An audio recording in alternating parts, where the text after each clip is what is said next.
Hurry up! I'm a busy engine, huffed Henry. Goods arrive night and day at the docks. Sometimes Henry and the other engines work so hard that their axles ache. The Fat Controller brought in a new engine to help with the heavy workload. He was long and had 10 drive wheels. He looked very strong. This is Murdoch. He's going to be pulling freight on the main line. Ahoy, Murdoch! Shouted Salty. Welcome, Murdoch, called Harvey. You're the biggest engine I've ever seen, cried Thomas. You're a chatty lot, Murdoch said quietly. Soon Murdoch was coupled to a long line of heavy trucks. His boiler strained, his wheels started to turn, and the mighty engine chuffed away. Murdoch longed for some peace and quiet. But everywhere he went, it was noisy and crowded.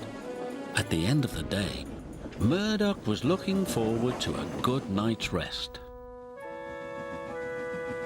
But Salty and Harvey were full of questions. What's the longest train you've ever pulled? Have you worked Marseille? Have you ever crashed?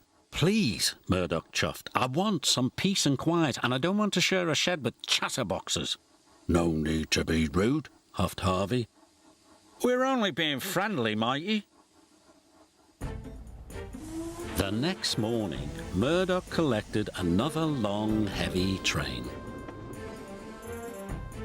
This time he chuffed into the beautiful countryside. It was splendid.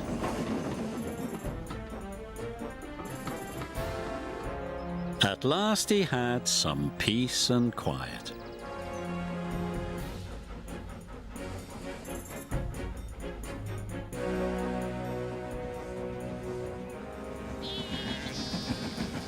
Suddenly his driver applied the brakes.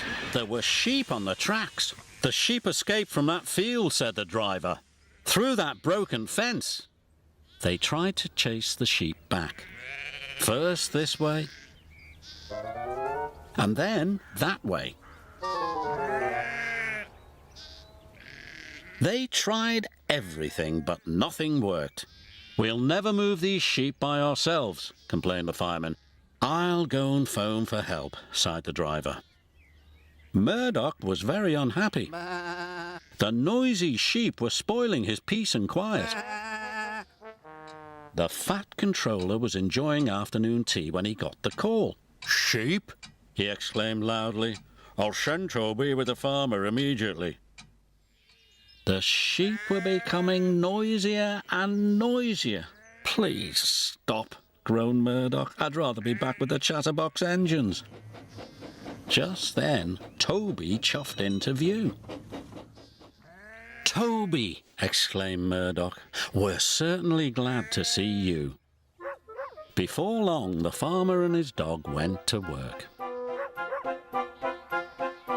And the sheep were soon safely back in their field. And Murdoch was on his way again.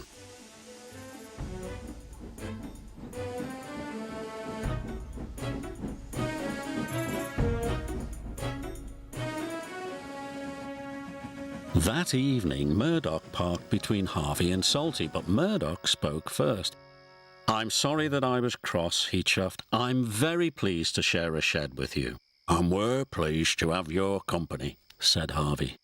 Aye, we are, added Salty. It reminds me of a story. Murdoch smiled. The sound of bar, bar, bar would have kept him awake, but a Salty story would send him happily to sleep.